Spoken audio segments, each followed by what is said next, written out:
Você está nos Donos da Bola, que recebe agora, como disse o alto-falante do estádio, Dorival Júnior. Fala, Júnior. Fala, Fernando. É um prazer, uma satisfação. Fiquei ouvindo aí agora, dei uma viajada. Confesso. É bom, né, cara? É bom ter história para contar.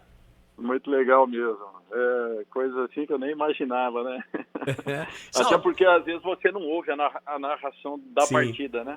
Pois você tá ali, tá fazendo o jogo, e é raro, assim, às vezes você ouvir o momento do gol, o momento de uma conquista. É interessante isso. Pois é, e traz saudade, né, Júnior? Saudade de ver você também trabalhando. Faz tempo aí, né, que a gente não se encontra, ninguém se encontra mais, né? Todo mundo fica à distância, telefone, olhe lá. Mas, cara, eu queria saber como é que você tá, como é que tá a tua vida, como é que você tá tocando as coisas.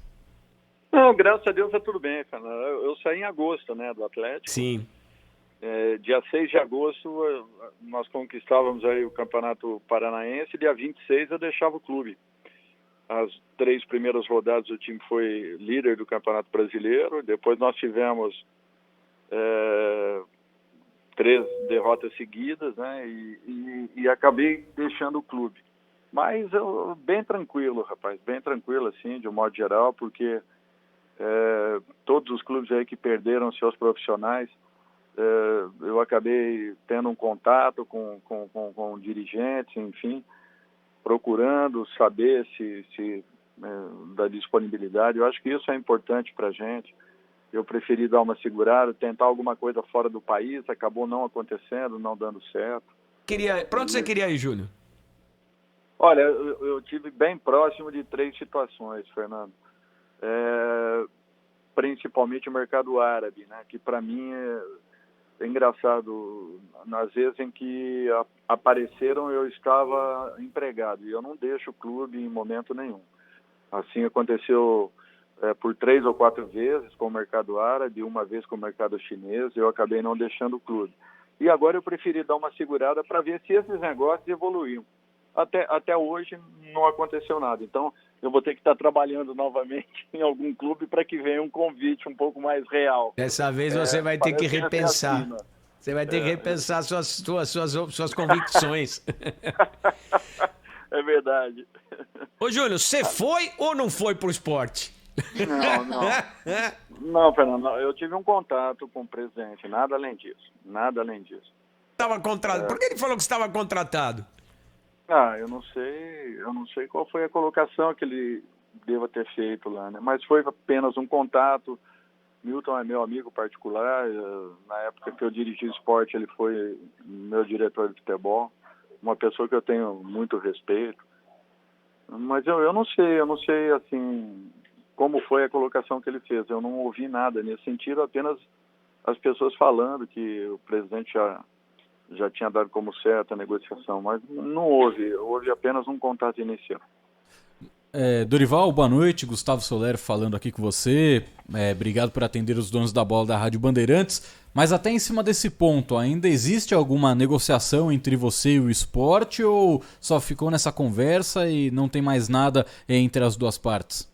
Boa noite, Gustavo. Não, só teve essa conversa, nada mais, nada além desse contato. Até porque eles têm uma eleição agora, então não tem nem momento e nem condições de qualquer situação. Por isso que eu disse que foi apenas um primeiro contato, nada além disso. E, Dorival, um outro ponto também, né? A sua demissão do Atlético Paranaense, né? Como você bem relatou, o clube chegou a ser líder do Campeonato Brasileiro, depois teve uma sequência negativa e você acabou sendo desligado da equipe. Só que durante essa sequência negativa, o senhor estava com a Covid-19 e não comandou o time. Então, como que você interpreta essa sua demissão do Atlético Paranaense? Acha que realmente a diretoria agiu da forma correta ou porque você não estava presente foi algo muito precipitado, até por conta do que você tinha realizado antes de ter contraído a Covid-19? Olha, Gustavo, assim, tudo foi muito bem conversado, né? Eu assumo o clube em janeiro. Na teoria perderíamos apenas um atleta, né, que seria o Bruno, que já tinham negociações avançadas, poderia ser até que não fechasse, mas acabou fechando.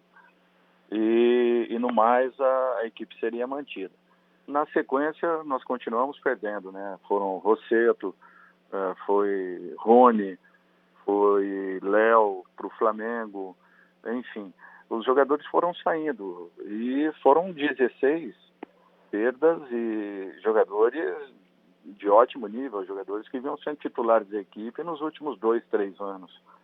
Então houve uma quebra total da estrutura que o Atlético mantinha.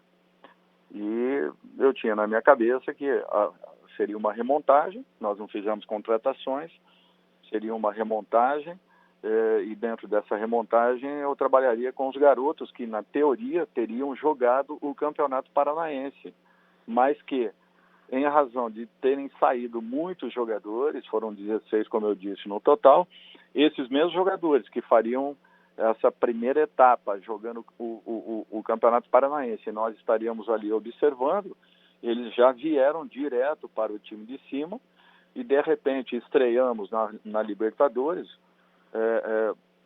com jogadores que haviam atuado uma partida, 2 ou 3 com a camisa do Atlético.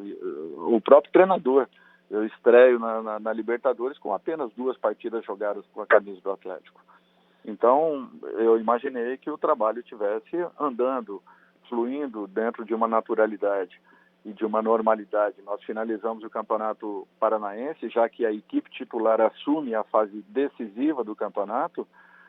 Nós estávamos ali com 8 jogos de invencibilidade, quando, não por isso, eu tive essa Covid, acabei ficando afastado, o time teve 3 derrotas e em razão à nossa saída. Não foi por eu não estar no banco de reservas que isso tenha acontecido. Até porque foram jogos muito disputados, jogos muito iguais. Tivemos derrotas de 1-0 para um Palmeiras, que foi uma equipe que brigou pelo título até os últimos momentos. Aí. Perdemos um jogo para o Fluminense, jogando até um pouco mais que o Fluminense, perdemos para o Santos. Então, assim, jogos dentro de uma normalidade de uma equipe em formação, e em razão do que vinha acontecendo com o Atlético, eu acho que tudo dentro de uma programação não normal, porque a derrota nunca é normal, mas dentro de uma programação. Porém, não entenderam dessa forma, eu respeito, mas acreditei que eu estivesse assumindo um time que me desse condições de ter que refazer todo um processo. Dorival, ainda falando um pouco sobre... Aqui a Gabriele falando, antes de mais nada, boa noite. Obrigada por nos atender. Boa noite, Gabriele. Ainda falando sobre o futuro mesmo, um pouco mais sobre a sua carreira, além dessa sondagem do esporte, algum outro clube brasileiro também procurou por você? Gabriele, eu fico feliz porque, olha, praticamente todos os clubes, à exceção do Flamengo, que contratou o Zete, todos os clubes que ficaram sem seus profissionais acabaram fazendo uma consulta. Desculpe, o Rogério, olha, eu estou com o Zete na cabeça, que eu estava falando com o Zete agora há poucos minutos, já que ele assumiu o São Paulo aí numa condição, e eu estava trocando mensagens com ele. E a exceção da contratação do Rogério pelo Flamengo, todos os clubes que ficaram sem treinadores, até alguns outros de fora, acabamos tendo negociações em aberto, acabou não fechando.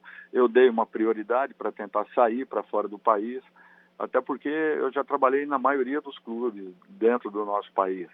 Fico feliz com isso também, porque vez ou outra aí, um clube que acaba perdendo seu profissional, nos consulta, mesmo já tendo tido uma passagem por esse clube. Então, eu acho que isso é um fato importante. Mas vai acontecer no momento certo, no momento adequado. Eu não tenho pressa em relação a isso. E continuo acreditando que, de repente, uma oportunidade aí fora, para mim, nesse momento, seria importante. Ô, Júnior, você, ao lado do Mancini e outros treinadores, tiveram um movimento muito forte, com o Muricy, interessante, para tentar consolidar a posição de treinador, para tentar preservar um pouco mais a classe, a categoria, porque de repente sempre o treinador é o patinho feio, principalmente essa história que você contou agora aí, essa situação que você viveu no Atlético Paranaense. A CBF está propondo aí esse limite para troca de técnicos, né, durante essa disputa do próximo Campeonato Brasileiro. Tem gente a favor, tem gente contra. Qual que é a sua leitura disso? Fernando, assim, eu acho que vai direcionar um pouco mais os clubes. Sabe por quê, Fernando? Ninguém é contratado com a faca no pescoço, ou seja, ninguém coloca uma faca no presidente do clube que vai contratar um profissional. Eu acho que esse presidente, esses diretores, eles têm tempo para avaliarem a contratação que querem, avaliarem o tipo de profissional que querem, qual é o conceito que esse treinador desenvolva, será que bate com aquilo que o meu time tem apresentado, será que o que eu quero para o meu time é aquilo que esse treinador já apresentou ao longo da carreira? Então, o cara tem tempo para poder definir o profissional que ele queira. Ele não é pressionado a uma decisão, a uma definição. Em razão disso, eu acho que vai existir uma proteção um pouco maior aos clubes. Sabe por quê, Fernando? É fácil você trabalhar com o CNPJ de um clube e não se responsabilizar por aquilo que você acaba criando. Sim. Porque fica sendo um problema muito sério a troca de dois ou três treinadores ao longo de uma temporada. Isso daí deveria ser visto de uma outra forma. Eu acredito que seria a incompetência de administrar. Sabe por quê? Porque eu tive tempo, eu tive como pensar, eu tive como avaliar. Eu contratei os jogadores que eu quis. Nem sempre é o treinador quem contrata os seus jogadores. Sim. Geralmente quem contrata são os presidentes, diretores, que definem nomes. Olha, a participação dos treinadores está cada dia menor, inclusive nesse sentido, nesse quesito. Você está colocando uma situação, Júnior, que é muito interessante, pelo seguinte, o modelo que a gente tem hoje de contratação de jogador de futebol, a lei, dá um poder para o jogador de futebol que ao mesmo tempo vai na contramão do poder que ele tirou do treinador. Com certeza. Porque o jogador de futebol está muito fortalecido, ele senta no contrato e um abraço. Fernando, o técnico senta na incerteza. Exatamente. Tanto é que eu costumo falar que o jogador ele é um ativo do clube e o treinador, quando ele é contratado, ele passa a ser um passivo do clube. É uma coisa muito interessante. Eu acredito que dê um poder muito maior ao procurador do atleta. Às vezes nem ao jogador, nem ao atleta, ao procurador. O procurador derruba técnico, Júnior? Não sei se derruba técnico, mas o procurador ele interfere num ambiente de trabalho, se ele quiser. Ele é muito simples. Hoje um atleta ele não pode ir para o banco. Quando ele vai para o banco, parece que é o fim do mundo. Se levar uma dura, então? Nem se fala. Então, são algumas situações que no Brasil nós temos que repensar muito do que acontece. E às vezes isso tudo aí é colocado nas costas. Essa lei vai equilibrar, essa diretriz da CBF, você acha que vai equilibrar essa relação de forças do vestiário? Não, eu acho que começa a dar uma direcionada. O clube vai ter que ter um cuidado um pouco maior. Mas, infelizmente, no nosso país, se encontram brechas, se encontram caminhos para que se tomem outras atitudes. Eu sinto, às vezes, por isso. Você quer ver um outro assunto? Fair play financeiro. Tem muitos clubes que têm uma dívida absurda e continuam agressivos no mercado, em detrimento de clubes que estão organizados, que são coerentes com as decisões tomadas e que, de repente, não podem contratar tecnicamente os melhores jogadores, porque são muito mais caros, e acabam entrando em condições inferiores ao que esses clubes que estão investindo sem que resgatem os seus compromissos estão fazendo. Então isso cria uma dificuldade muito grande e uma desigualdade muito grande no futebol brasileiro. Eu acho, Fernando, que um profissional, para que ele seja bem avaliado, ele precisaria ter tempo de trabalho. Por quê? Você sabe muito bem o nosso campeonato. Você joga hoje em Recife, você viaja segunda, fica lá na terça, joga na quarta, volta na quinta, dá o período de descanso, tem um treinamento na sexta-feira para recuperar no sábado e jogar no domingo novamente. E às vezes de Recife você vem para São Paulo ou Rio e já vai para Belo Horizonte, já vai para Porto Alegre, enfim, já vai distâncias absurdas. Então você passa um campeonato todinho não trabalhando a sua equipe, que foi o que aconteceu agora. Eu saí do Atlético. Os convites que eu tive, eu olhei na tabela, eu não teria uma semana de trabalho, Fernando.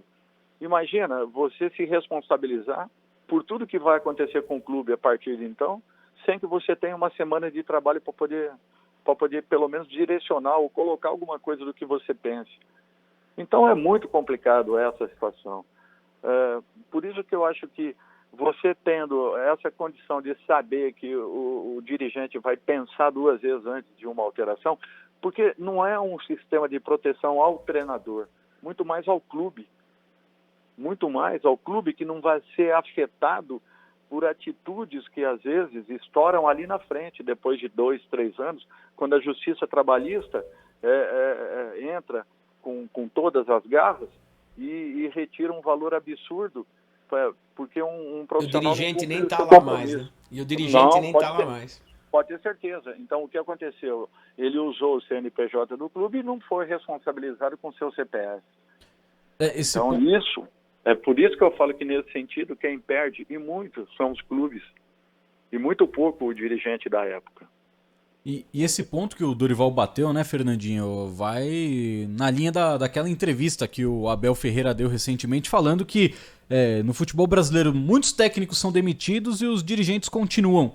E aí o Dorival também tocou em outro ponto, né? Parece que é um absurdo um jogador ir para o banco de reservas, porque a gente começa a lembrar de alguns casos. Quando o Igor Gomes foi para o banco no São Paulo, o empresário criticou nas redes sociais. Quando agora o Jean-Pierre foi pro banco, o pai dele xingou o Renato nas redes sociais. Então, é uma pressão absurda em cima do técnico, que é o cara que tá todo dia vendo o que tá acontecendo no treino, quem tá rendendo, quem não tá. E outro ponto que o Dorival bateu na tecla, que também é muito importante dentro dessa mudança, é realmente a situação do clube, né? Porque às vezes você vai lá, contrata um treinador, manda o cara embora. Aí você tem que pagar o dele, o salário dele que você mandou embora, a multa rescisória e mais o salário do técnico que você vai contratar. Então, essa mudança pode realmente melhorar bastante essa situação que alguns diretores simplesmente parece que mandam um técnico embora por esporte, né, Dorival? Porque, Gustavo, pode ter certeza que esse mandatário do momento não vai pagar. Ele não vai pagar. Você vai ser mandado embora. E pode acreditar que isso daí só vai ser recebido daqui 3, 4, 5, 10 anos às vezes. Então, é em razão disso que as pessoas estão muito confortáveis. Nós temos que ser mais responsáveis com os nossos clubes. Eu fico muito feliz, sabe por quê? Porque, graças a Deus, eu sou um treinador que em poucos clubes eu consegui contratar jogadores. Eu sempre trabalhei com jogadores que ali estavam, com a base dos clubes, eventualmente um ou outro jogador que eu ainda ia buscar e ajudava na contratação, e se pediam muito alto eu abria a mão, não queria, porque eu nunca quis a exploração do clube, e sempre consegui montar grandes equipes.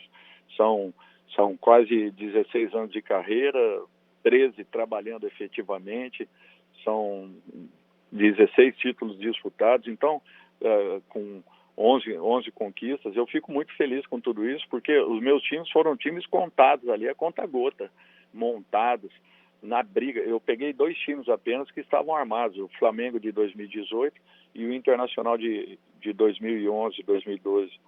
Então, para mim, isso tem um valor muito grande. Porque os meus times, eu sempre insisti muito com trabalho, com dedicação, com recuperação de jogadores, com aparecimento de outros jovens jogadores. O Santos, 2 anos que nós ficamos lá, foram quase 300 milhões de vendas. O último jogador está sendo vendido agora, o Lucas Veríssimo. Então, eu acho que isso é uma satisfação, porque você vê um time todo que produziu tecnicamente e ainda retornou ao clube Ao contrário, investimos muito pouco. Quando vendemos o Gabigol, que eu tive condições de comprar um jogador, foi o Bruno Henrique. E mesmo assim, ele foi vendido pelo dobro do que ele foi comprado 1 ano e meio, 2 anos depois. Então, eu acho que poucas situações assim acabam acontecendo. E eu valorizo muito cada trabalho que a gente realiza em razão desse tipo de situação. Muito pouco investimento e conseguimos deixar um bom retorno ao clube. Eu acho que essa é uma função do treinador. Por isso que você fica muito chateado quando você vê decisões sendo tomadas precipitadamente, abortando trabalhos, e não sendo esses os dirigentes que pagarão a fatura. Isso é um problema muito sério. E, Dorival, para fechar pelo menos da minha parte, né? Tem algum clube que ainda te deve depois do trabalho que você fez, foi interrompido, e algum clube ainda não te pagou tudo que você merece receber pelo trabalho que você realizou? Tenho cinco clubes ainda que tem pendências. A sorte é que o bolso está cheio, né, Júnior? Não, Fernando, olha, você sabe assim, ó, eu acho que seria muito mais interessante se os salários fossem menores, Mais pagos, né? mais pagos, o respeito existisse pela nossa classe, que não acontece. Eu acho que isso é um fato muito importante. Não que com isso nós não tenhamos errado em momentos aí atrás, eu reconheço e participei de tudo isso, não fujo a essa responsabilidade, mas acho que passaram um tempo muito grande jogando nas costas do treinador todos os problemas do futebol brasileiro, e não é assim, nunca foi assim, mas, enfim, acabou acontecendo. Mas eu gostaria de ver um respeito um pouco maior com os nossos profissionais. Sabe por quê, Fernando? Eu fui aí fora 5, 6 anos, olhar, observar, trocar ideias, trocar informações, porque não é possível ver o que estava acontecendo lá fora e aqui dentro do país. E eu constatei que nós não temos nada de diferente em relação aos demais. Agora, eles têm um pouco mais de paciência com os profissionais, um respeito muito grande, e deixam que os trabalhos eles cumpram os seus prazos. São raros os clubes que tomam atitudes em meio de competição, são raros. Porém, eles deixam para que eles possam ter uma avaliação mais concreta daquilo que o profissional possa ou não produzir durante o seu período de contrato. No Brasil, não. É só a gente dar um exemplo. Hoje, todo mundo exalta o trabalho do Klopp. Foram 4 anos preparando o Liverpool para que no ano anterior pudesse conquistar os maiores torneios. 4 anos. No Brasil, você não passa da 4ª semana se você tiver complicações e problemas. Então, a diferença é muito grande. É muito grande. Essa impaciência é absurda. Pois é, Júnior, e eu vejo um contrassenso dos dirigentes quando permitem que os treinadores fiquem tão vulneráveis, como você colocou, é uma realidade. E aí, quando vem um treinador de fora, vem com uma multa absurda, tem que pagar quando manda embora. Aconteceu isso com o Domenech no Flamengo, o Cudê teve que pagar para o Internacional, que foi embora, e para o técnico brasileiro, se consegue alguma coisa, é 1 ou 2 salários, nem o contrato pro rata, faltavam 20 meses, eu vou te pagar os 20 meses. Eu acho que essa é uma diferença muito injusta não estou defendendo a causa de ser contra o estrangeiro, não é isso. Mas as condições que são oferecidas para os técnicos que vêm de fora é bem superior, infelizmente, ao que oferece aos nossos profissionais. E isso tira a tranquilidade, porque a multa pecuniária, ela inibe esse tipo de coisa que você está apontando.